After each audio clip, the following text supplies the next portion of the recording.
Sveiki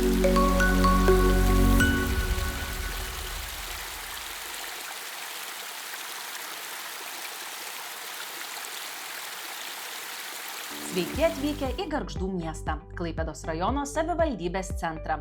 Būtent čia įgyvendintas pavyzdinis ir pirmasis toks visame rajone projektas – paviršinių nuotekų valymo įrenginių, išlaikymo tvenkinio su pakartotiniu vandens naudojimu nauja statyba.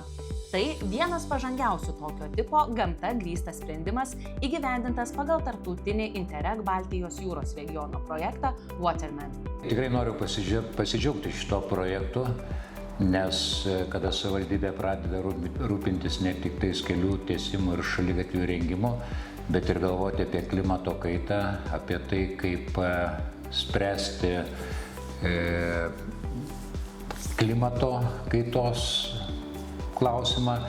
Ir tai yra pirmasis projektas, kuris yra įgyvendintas mūsų savivaldybėje, tai yra tvarus vandens naudojimas, kada įrengiama vieta, kur bus galima paimti jau surinktą lietaus vandenį augalų laistymui ir tuo pačiu įrengta labai graži viešoji erdvė, kur gyventojai galės ateiti pasidžiaugti šito projektu, pasidžiaugti gražią aplinką ir aš manau, kad tai tikrai yra ne paskutinis projektas, kurį mes galvojam, planuojam, nes šiandien klimato kaitos tvarių gamtos išteklių naudojimo klausimas darosi vis svarbesnis. Projektas įgyvendintas Gargždų miesto centre, šalia Taikos gatvės 11 ir 12 daugiabučių, Minijos upės slėnyje. Čia įrengtas modernus tvenkinio tipo lietaus nuotekų valymo įrenginys, kuris surenka ir išvalo kritulių vandenį bei leidžia jį pakartotinai naudoti kitoms reikmėms – kelių ir gatvių drėkinimui, želdynų laistymui ar gaisrų gesinimui. Džiaugiamės, kad per 2 metus įgyvendintų projektų pasiekėme dvejopus tikslus. Tai yra prisidėjom prie aplinkosauginių tikslų įgyvendinimo bei sukūrėme patrauklią erdvę miesto gyventojams. Projektas ypač prisideda prie tvarumo skatinimo. Esame už modernų, klimatui atsparų požiūrį. Lietaus vandens problemą siekiame paversti ne vien iššūkiu, bet ir vertingų ištekliumi.